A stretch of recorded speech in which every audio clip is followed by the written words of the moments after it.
Accident করছিস এটা বই রই ও মা মানিক চুরির আগে বিরাটের পরে ও মা মারে। চট্টগ্রামের ফটিকছড়ি উপজেলায় সড়ক দুর্ঘটনায় এক প্রবাসী যুবকের মৃত্যুকে কেন্দ্র করে উত্তপ্ত হয়ে উঠেছে মহাসড়ক। বাবা ছেলের মর্মান্তিক মৃত্যুর ঘটনার শোক কাটতে না কাটতেই আরেকটি প্রাণহানিতে এলাকায় নেমে এসেছে গভীর শোক ও ক্ষোভ। স্থানীয় সূত্রে জানা যায়, সড়ক দুর্ঘটনায় গুরুতর আহত হওয়ার পর ওই প্রবাসী যুবক মারা যান। তার মৃত্যুর খবর ছড়িয়ে পড়লে স্বজন ও এলাকাবাসীর মধ্যে তীব্র ক্ষোভের সৃষ্টি হয়। তারা দুর্ঘটনার জন্য দায়ীদের বিচারের দাবিতে মহাসড়কে বিক্ষোভ শুরু করেন। বিক্ষুব্ধ জনতা সড়ক অবরোধ করলে দীর্ঘ সময় যান চলাচল বন্ধ হয়ে যায়। এতে মহাসড়কের উভয় পাশে যানবাহনের দীর্ঘ সারি তৈরি হয় এবং ভোগান্তিতে পড়েন যাত্রীরা। এক পর্যায়ে পরিস্থিতি রণক্ষেত্রে রূপ নেয়।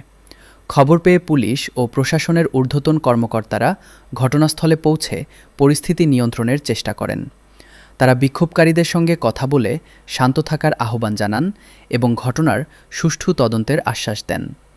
স্থানীয়দের অভিযোগ, মহাসড়কে বেপরোয়া যান চলাচল ও যথাযথ নিরাপত্তা ব্যবস্থার অভাবের কারণে বারবার প্রাণহানির ঘটনা ঘটছে। তারা দ্রুত কার্যকর পদক্ষেপ গ্রহণ করে সড়ককে নিরাপদ করার দাবি জানিয়েছেন।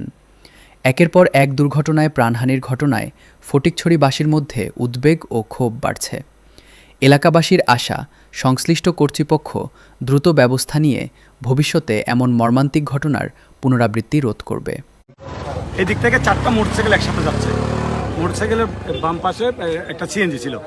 এরা সিএনজিটাকে যখন ওভারটেক করতে গেছে, একটা মোটরসাইকেল হঠাৎ তাদের হারাই ফেলে, নিয়ন্ত্রণ হারিয়ে ফেলে সিএনজির সাথে ধাক্কা খাইছে। ধাক্কা খাই এসে আর মোটরসাইকেল নিয়ন্ত্রণে রাখতে পারে নাই, তখন সে এসে বাসের সাথে ধাক্কা খাইয়ে পড়ে গেছে। এটা হলো যে মূল ঘটনা।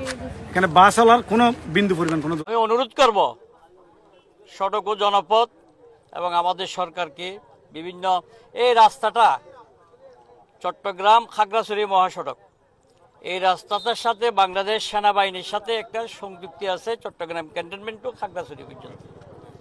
আমি আশা করব এই রাস্তাটা মাঝখানে ডিভাইডেড দিয়া 4 লানের জন্য উন্নতি করে। সাথে সাথে বলবো, যারা তরুণরা যারা গাড়ি চালায়, মোটর বাইক চালায়, তারা কি মরার জন্য মোটর বাইক চালায় নাকি নিজে যে কর্মসংস্থানে যাওয়ার জন্য মোটর বাইক চালায়, তারা যেন সতর্ক হয়।